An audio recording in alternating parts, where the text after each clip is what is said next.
everyone, welcome to the sociology class. So today in the series of Everyday Mock for Sociology CUET NET 2023, we are going to do part 17. We have already done 16 parts in this series and in each video we solve 20 MCQs. Okay, we will do this till 28th February यानी 28 mocks आपको इस series में मिलेंगे. I am your educator Bhairavi Bhardwaj. This is the Telegram channel that you must join अगर इस पूरी series का PDF compiled आपको चाहिए. मैंने टॉपिक पहले से बता दिया था. टॉपिक है basic concepts of sociology, a very important unit for CUET as well as NET. After the mock, you know what you have to do. You have to tell me in the comment section how much you are scoring out of 20. Question number 1. Dash is a larger group to which any individual belongs. State, society, crowd या फिर category. ये एक larger group है जिसमें हम यानी individuals belong करते हैं.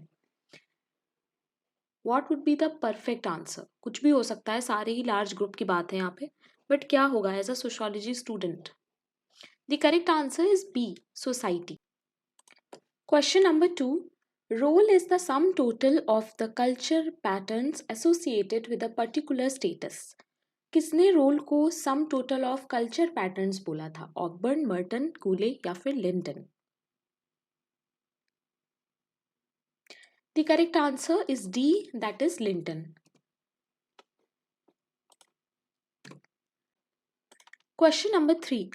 Dash is the integrated system of learned behaviour patterns. ये बहुत इंपॉर्टेंट डेफिनेशन है जो हम लोगों ने कई बार देखी है, रिपीट हुई है. कल्चर की, ग्रुप की, इंस्टीट्यूशन की या फिर सोसाइटी की. ऐसा सिस्टम जिसमें लर्न्ड बिहेवियर पैटर्न्स हमें देखने को मिलते हैं.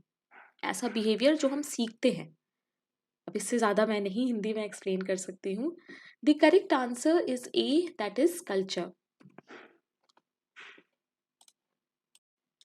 Question number 4. Dash is judging another culture solely by the values and standards of one's own culture. किसी और के कल्चर को जज करना अपने कल्चर को रखकर, इसे हम क्या कहेंगे? यूनिवर्सलिज्म, एथनोसेंट्रिज्म, जेनोसेंट्रिज्म या फिर racism? Very important question. The correct answer is B, that is ethnocentrism. Question number 5. The strain that exists between two correlated parts of culture that change at unequal rates of speed. यानी कि दो culture के part हैं, ठीक है, और वो अलग अलग स्पीड से आगे बढ़ रहे हैं. इसे हम क्या कहेंगे? Mental strain, social deviance, cultural lag या फिर कल्चर कंस्ट्रक्ट. यानी कि दोनों साथ में नहीं चल पा रहे हैं, इस वजह से स्ट्रेन आ रहा है. The correct answer is of course C, that is cultural lag. इस पे मैंने ऑलरेडी वीडियो बना रखा है, तो अभी तक उसे नहीं देखा है तो please go and watch. It's a very important topic for NET as well as CUET.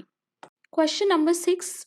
Dash culture refers to intangible elements of culture. ऐसे एलिमेंट्स जो कल्चर के होते हैं जिन्हें हम टच नहीं कर सकते, फील नहीं कर सकते.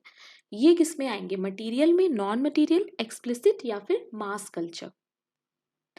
Very easy question. The correct answer is of course B, that is non-material culture. Question number 7. Those sanctions which inflict pain or threaten to do so are termed as dash sanctions. यानी किसी तरह से आपको डराया जाएगा. ये किस तरह के sanctions होते हैं? डायरेक्ट, नेगेटिव, लीगल या फिर positive? Means what? Some kind of punishment will be there. The correct answer is B, that is negative. और जब रिवॉर्ड की बात होती है तो वो हो जाता है पॉजिटिव. सो प्लीज कीवर्ड याद रखना, ठीक है. निगेटिव में आ जाएगा पनिशमेंट या पेन, जो भी कह लो, ठीक है. So these two are important types of sanctions. Question number 8. In Tonnies' classification of groups dash is defined as public life. Tonnies ने जो हमें क्लासिफिकेशन दिया है ग्रुप का, उसमें पब्लिक लाइफ को वो क्या कहते हैं? जेसल शाफ्ट, जेमिनी शाफ्ट या फिर कम्युनिटी या फिर none of the above? Ferdinand Tonnies का जो क्लासिफिकेशन है बहुत कंफ्यूज करता है ये जेसल शाफ्ट और जेमिनी शाफ्ट का जो मीनिंग है. The correct answer is Gesellschaft. Okay.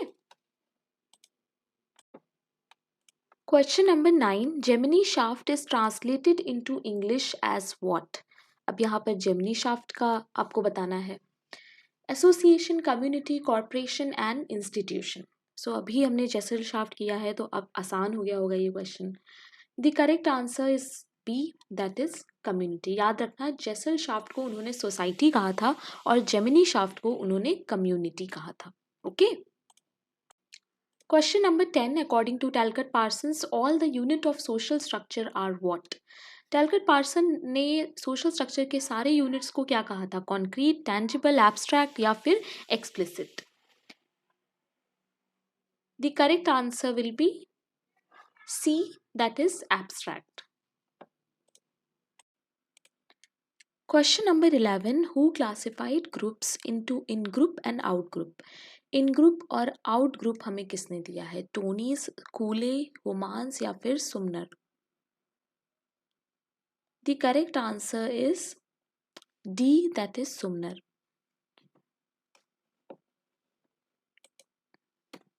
Question number 12. Which among the following is an informal method of social control? इनमें से कौन सा है जो informal method है social control का? Custom, coercion, law या फिर education? Informal है, याद रखना. यानी ज़्यादा rules and regulations जो है वहाँ पे written नहीं apply होंगे. The correct answer is custom. हमारे जो daily norms होते हैं वो बहुत ही इनफॉर्मल होते हैं. जो भी हम अपनी फैमिली से सीखते हैं, जो भी हमारा सोशलाइजेशन के थ्रू हम फैमिली से सीखते हैं, है ना, सोसाइटी के जो भी नॉर्म्स होते हैं वो कहीं पे लिखे हमें नहीं दिए जाते या फिर हमें ऐसा ट्रेनिंग नहीं दी जाती उसके लिए, है ना. तो बाकी चीज़ों में जो है वो रूल्स बहुत ही फॉर्मल होते हैं, सिस्टमेटाइज्ड होते हैं, बट कस्टम और नॉर्म्स में इनफॉर्मल होते हैं. इसीलिए इसको informal method of social control कहते हैं. ठीक है. Question number 13. Contradictory demand of the same role, यानी कि एक ही रोल से हमें अलग अलग अपोजिट तरीके की डिमांड्स मिल रही हैं. मान लो ए है एक डिमांड और बी उसका जस्ट अपोजिट है. ठीक है. तो ये दो तरह की जब डिमांड एक ही रोल से हो रही हैं तो इसे हम क्या कहेंगे? Role strain, role playing, role conflict या फिर none of the above? The correct answer is of course A, that is role strain. Question number 14. Who presented the idea of cultural lag? Cultural lag किसने दिया है? ऑकबर्न, Malinowski, MacIver या फिर Risley? The correct answer is A, that is ऑकबर्न. Question number 15. Dash is the basic ingredient of social relationships. इसमें से कौन सा है जो social relationship का basic चीज़ है, होनी ही चाहिए, इसके बिना काम नहीं चलेगा? ग्रुप, अवेयरनेस, बॉन्डिंग या फिर interaction? The correct answer is of course D, that is interaction. अगर ग्रुप है और लोगों में इंटरैक्शन ही नहीं है, बॉन्डिंग भी है बट बात नहीं करते एक दूसरे से, तो सोशल रिलेशनशिप नहीं मेंटेन हो पाएगा. ओके.